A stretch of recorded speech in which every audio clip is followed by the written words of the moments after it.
Welcome to the video, everybody. Today's topic will be on the Warsaw Uprising. So if you don't know, this video was uploaded on August 1st, 2025, and the Warsaw Uprising happened in August 1st of 1944. So this is the anniversary of that day.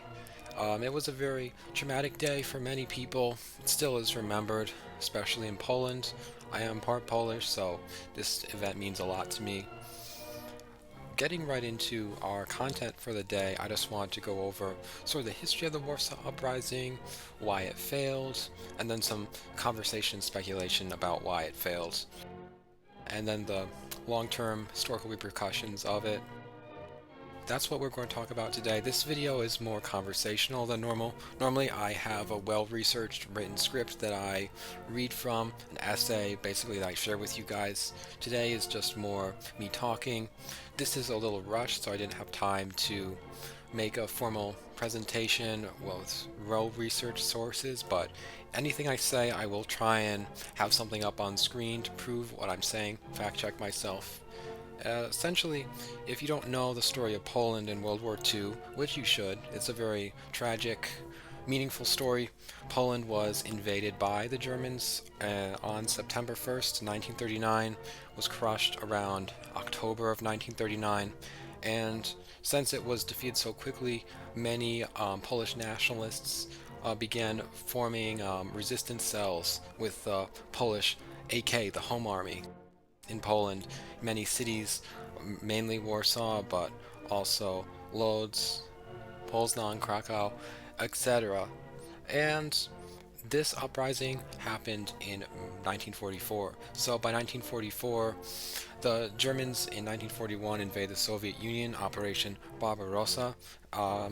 They had stalling momentum in 1942, 1943 they were on the back foot, 1944 they were definitely on the back foot. So the Red Army was nearing Warsaw day by day, and there was a number of motivations for why the AK, the Home Army, wanted to launch this uprising. So let's get into those reasons, okay?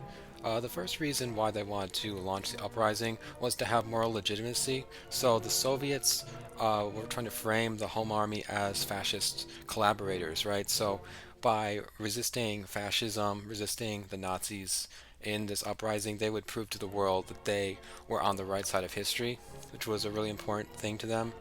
They also really wanted to be able to liberate their capital by themselves without Soviet support. So pre-war Poland in the 1920s was staunchly anti-communist. They did not like the Soviets. The Soviets had colonized Poland in the 1800s, or the Russians had colonized Poland in the 1800s. So the Polish and the Russians had a rocky relationship. There was the Polish-Soviet War in the 1920s where the Russians tried to reintegrate Poland into their empire. So the Polish did not want to be part of Russia's victory. They did not want the victory of Warsaw to be handed over to the Russians. They wanted to liberate it themselves, and they were waiting day by day to see how far the Russians going to get so that we can do this, and then the Russians will be here to support us and help us. And they really were operating under the assumption that the Russians would come forth, they would come to help the Polish people, since the Polish were allied with the UK and France, and the UK and France were allied with Russia at the time, the Soviet Union. So that was kind of the logic. In August of 1944, like I said, the Germans were on the back foot. Operation Bagration had just completed, encircling in a massive amount of German divisions, soldiers, capturing Minsk in Belarus. So really the Germans were on the back foot. Russians were pushing into Belarus, into the Baltics, into Bessarabia. So there was a lot going on. In those regions, the Polish launched their uprising on August 1st. And throughout the course of the uprising, the Russians were on the east bank of the river in the Praga district of Warsaw, so they were halted fairly close. The Polish thought that they would be able to have support. And this is getting into why the uprising failed. So the uprising lasted from August 1st to October 2nd of 1944, it was brutally crushed by the Germans, who sent significant resources to halt this uprising, to stop it, because Warsaw was a strategic supply hub, railway terminus. They needed it for logistics. They also needed it because it was a well-defendable urban center. So there was a number of reasons why the Germans needed to hold Warsaw on the bank of the Vistula River to stop the Russians from coming over the Vistula River, since then it would be closer to Berlin and German cities. So there was a definite need for the Germans to suppress, and they were notably brutal, committed some of the most horrific war crimes of the war in Warsaw in 1944. During the Battle of Warsaw, 25% of the city was destroyed.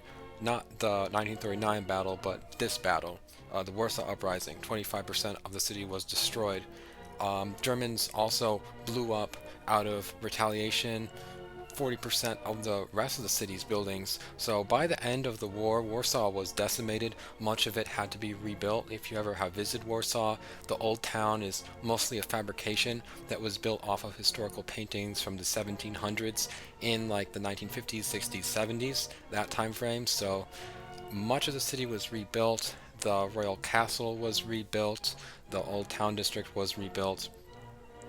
And this is a big result of the Warsaw Uprising, that the city was leveled, and that was thanks to the German brutality in suppressing this uprising. So let's get into actually the uprising, what happened. So Polish revolted against the Germans in numerous parts of the cities and used the sewer systems as a supply network to smuggle soldiers, troops, wounded soldiers around. And that was a big advantage for them because they were able to sneak around the city without the Germans noticing them. The Polish used improvised handmade weapons, and I will have some up on screen, and they were fairly effective at first. The Germans were not expecting this kind of uprising.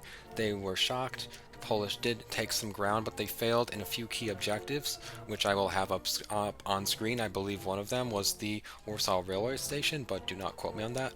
And there was just a back and forth for quite a while, but a big assumption that the AK had, the Home Army had, was that the Soviets would support them, which was totally irrational and flawed.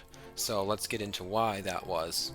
And I'm not saying that the Warsaw Uprising was irrational or flawed, but just the notion that the Soviets would come to the Polish's aid, that was irrational.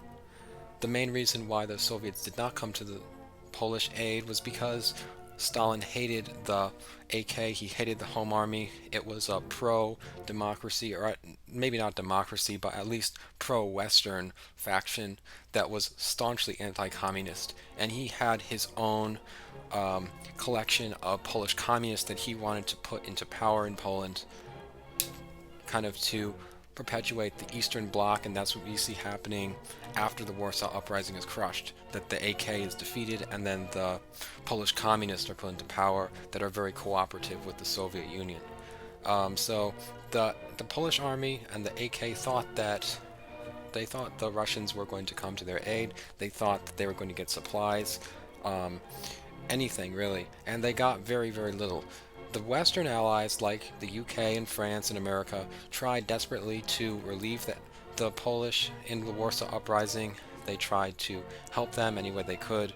They tried to do airlift supplies, flying from air bases in the Balkans or in the UK all the way to Warsaw and then back. The Russians, I believe, rejected any requests to use Russian airfields to supply the Polish uprising, which kind of hints at Stalin's reluctance to help this pro-Western faction in a country he wanted to be pro-Russian after the war. The Russian radio stations actually called for the Warsaw Uprising to happen, and that was a big part of why the AK decided to start the uprising now. The Russians also used a similar tactic in Slovakia, where a pro-Western government, or at least anti-Soviet government, revolted against the Germans, and then the Russians were unable to help. And now this unable to help is very controversial among historians. There's no clear consensus whether or not the Russians really did mean to help the anti-communist rebels like the AK or the Slovakian nationalists that revolted. My opinion is that they did not want to help them, that they wanted to see them all kind of drawing together. This was all the strength that the anti-communist faction had in Poland, all coming together in one place, and then the Germans would conveniently massacre them. That this made it so Stalin and the Soviets did not need to eradicate anything once they got into Poland, that the armed resistance would have already been crushed by the Germans, and it would be convenient for them. I believe this narrative wholeheartedly, but there is also a narrative that among historians that is the Red Army meant to, they just never had the time. They were still recovering from Operation Bagration. Their fuel was depleted. Their men needed rest. They couldn't have done any help. And to that I say that they were on the east bank of the Vistula River in Praga. They did nothing.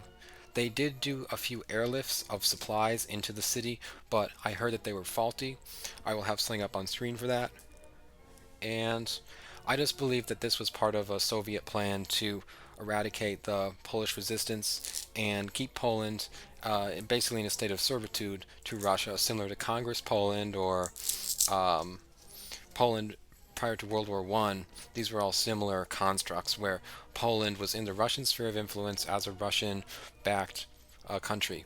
Now, if, say, the Warsaw Uprising did succeed and the Polish Home Army liberated the city of Warsaw, that would have been a very awkward situation for the Russians, since they wanted Warsaw. They wanted Poland to be their puppet, and now they would have to do something about these Home Army nationals and these militias that are in the city, and that is, it would go horribly for them with their relations with Britain and France and America if they started crushing them, attacking them in any way.